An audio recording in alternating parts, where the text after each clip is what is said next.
Hello, I'm Dr. Jeffrey Bland, and today we're going to be mapping autophagy.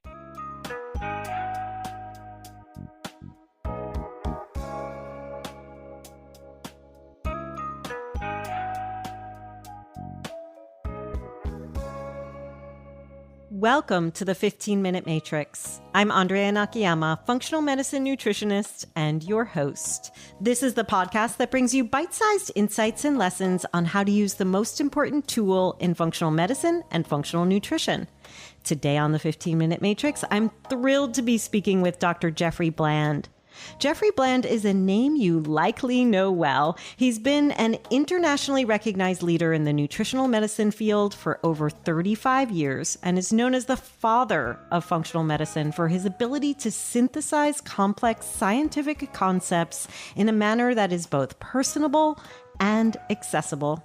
A biochemist by training, Dr. Bland earned dual degrees in biology and chemistry from the University of California, Irvine, and completed his PhD in organic chemistry at the University of Oregon. He is a fellow of both the American College of Nutrition, where he is a certified nutrition specialist, and the Association for Clinical Biochemistry. Dr. Bland founded the Institute for Functional Medicine in 1991, and in 2012, Dr. Bland founded the Personalized Lifestyle Medicine Institute.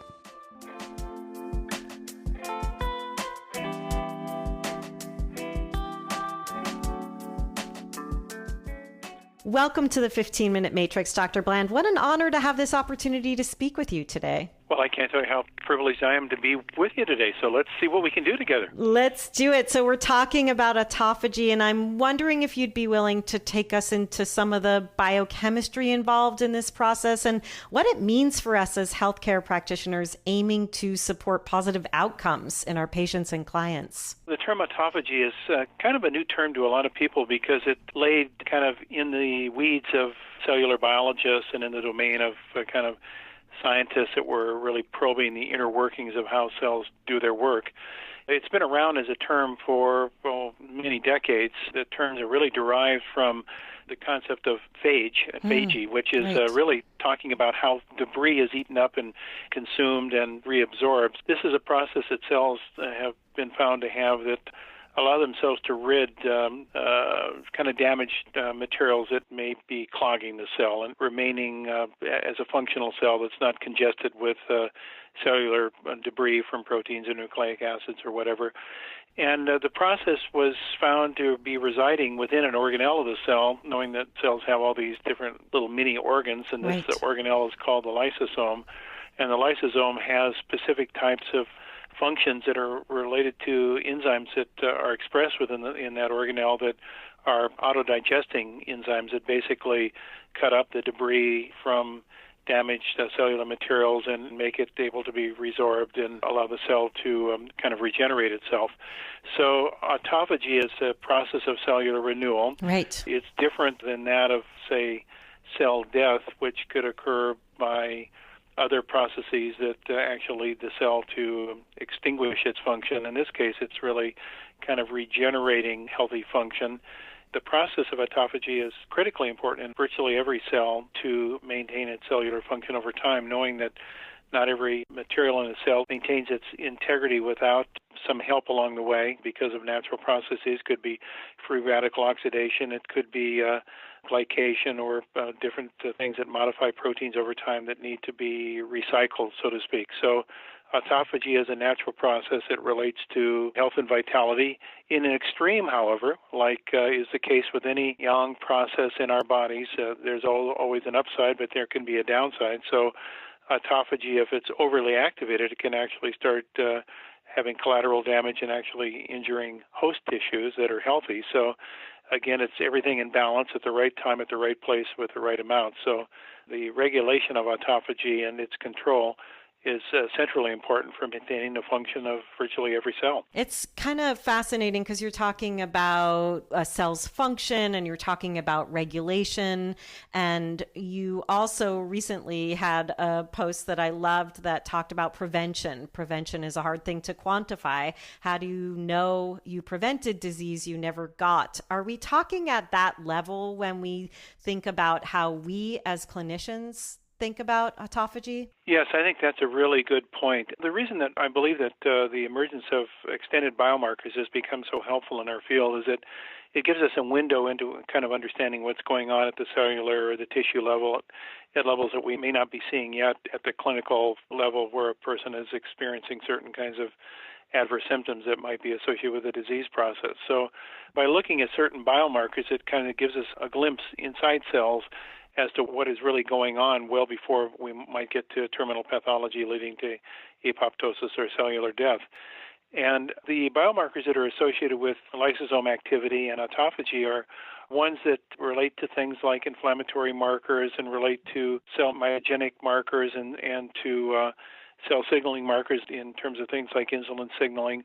All of these interrelate with the autophagy process, and we now know that diet and specific nutrients within our diets, particularly phytochemicals, can play an important role in modulating this autophagy process, and that they can then modulate these biomarkers that are kind of reflective of what's going on that give us a little bit of an insight into whether the process is well balanced and leading to cellular renewal. We're looking at those phytochemicals and nutrition as mediators. Anything else if we look at the right side of the functional nutrition matrix that's supporting this cellular renewal? Once again, I think that, as they say, all roads lead to Rome. So right. As we start to look at the kind of information that leads to the triggering of autophagy in cells, its signals come from so many of the processes that are fundamental to the functional medicine matrix. For instance, gastrointestinal function as it relates to the activation of our immune system in the gut and the expression of various mediators that come as endotoxic substances from microbial breakdown of the gut contents. We also have agents that can be considered endo or exotoxins that come from xenobiotics, things right. that we are exposed to that also trigger at the hepatic level or other cellular levels the detoxification enzymes, which also play roles in producing secondary metabolites that influence secondarily the process of autophagy. We know that various macromolecules that are associated with the cell signaling and transport, like the lipoproteins, and how they are become oxidized and ultimately can influence then cellular function, relate to autophagy as well. So autophagy is really kind of a downstream process that reflects the upstream activation of these basic physiological processes that we describe in the matrix. And like you said, all roads lead to Rome. So if we're looking at what I call the skills portion of the matrix on the right-hand side, I'm assuming that imbalances or disruptions in our sleep, in our movement, of course, even in our nutrition, as you said, but also in our hydration, excess stress, whether it's internal or external, I'm assuming this all impacts the health of the cells and their ability to do what they need to do. Absolutely. If we look at the cell lines in the body that are most responsive or sensitive to these things you've just mentioned, the daily processes of living that give us kind of a short-term response or a quick response, it's those cells that are most rapidly turning over and being replaced. So you ask, where do they reside? Well, they obviously reside in the mucosal membranes of our body and our skin. We know that we're sloughing off skin cells every day, and we're regenerating our mucosal integrity up through almost daily replication of our gut mucosal cells.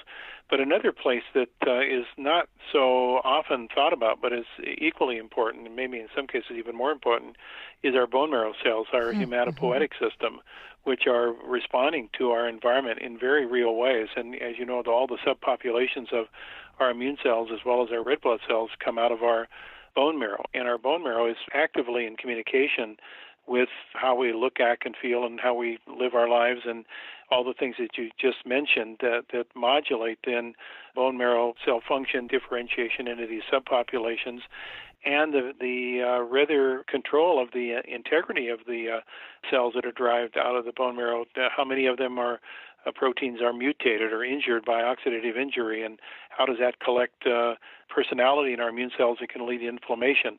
all of these are things that we're now starting to recognize are critically important in maintaining our function as we grow older, so we don't collect a lot of this debris that then signals through inflammatory processes disturbance. It's so fascinating to think about this hand-holding or handshake between this deep level of function and the things we do every single day, those epigenetic factors.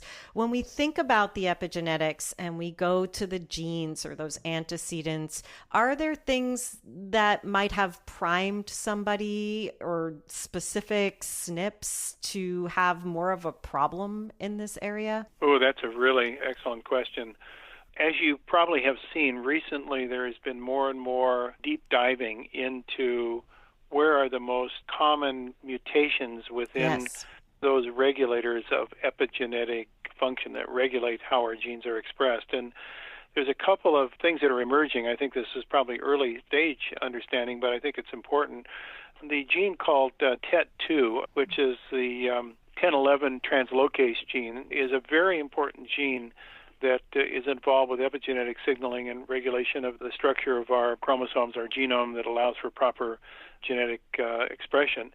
And that is a very common mutated gene, and it's one that has a very important function in regulating epigenetics. Another is DMT, which is another methylating demethylase gene that's very, very actually engaged in regulation of epigenetics. Its mutation or its alteration in structure can play a big important role in how our epigenome is regulated. So I think that there are certain members of this family that are now being signaled as SNPs or genetic mutant configurations of our genome that have higher relative risk associated with them, associated with epigenetic signaling. I love how you explained that, and I think you do such a brilliant job of helping us as clinicians to understand the biochemistry and the nutrition, and again, where they kind of shake hands.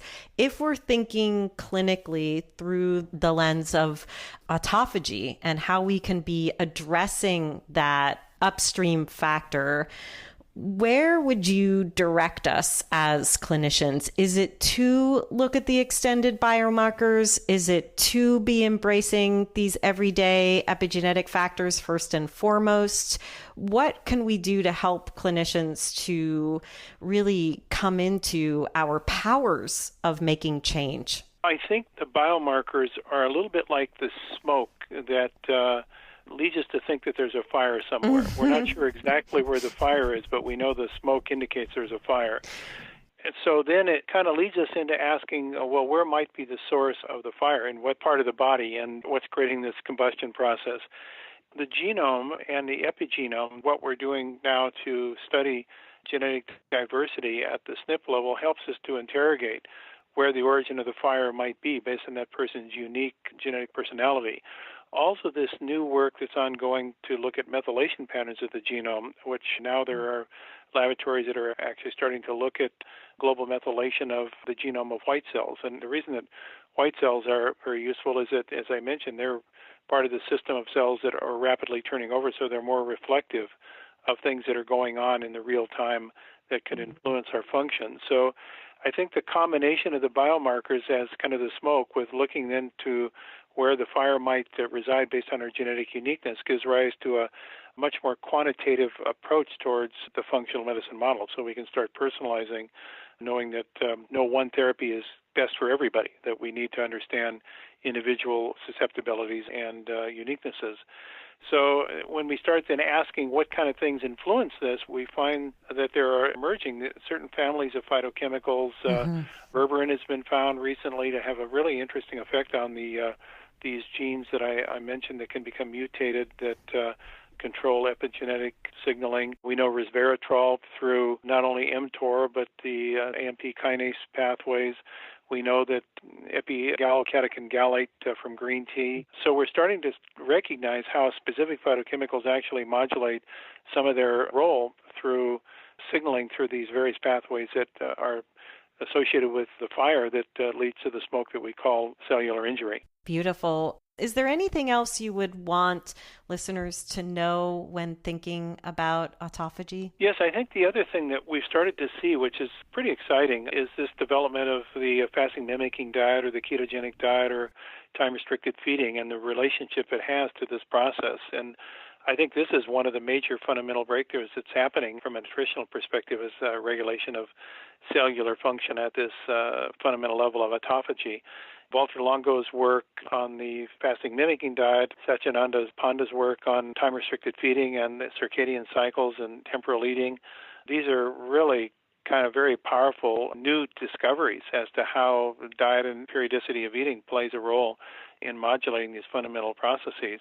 I think the other person is Steve Horvath, who's at UCLA and has developed this Horvath clock, which is to look at the methylome and its relationship to regulation of epigenetic signaling and how it relates to lifestyle habits and modulation of that clock and biological aging.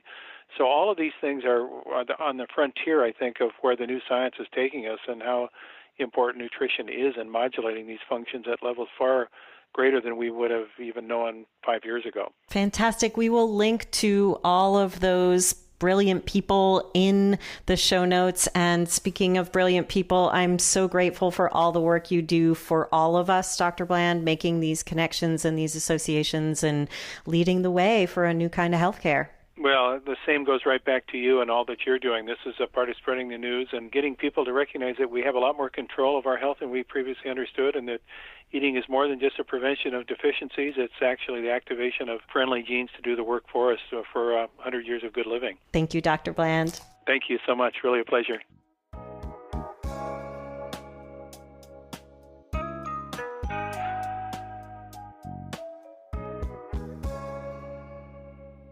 The 15-Minute Matrix is brought to you by me, Andrea Nakayama, and the Functional Nutrition Alliance. The 15-Minute Matrix team includes music by my son, Gilbert Nakayama, and Carla Schaefer on sound production, as well as Renee Hunt, Natalie Merrill, and Christine Shook. You can visit us and hear more episodes at 15minutematrix.com. And if you'd like to be notified each time there's a new podcast episode ready and waiting for you, please go to 15minutematrix.com/notify. Then we can drop into your inbox with a short reminder that a new episode is ready for you. You also have an open invitation to email us. As you likely know by now, I would love to know who you'd like to hear on the podcast and what you'd like to see mapped on the 15-Minute Matrix. You can always email us at ask@15minutematrix.com.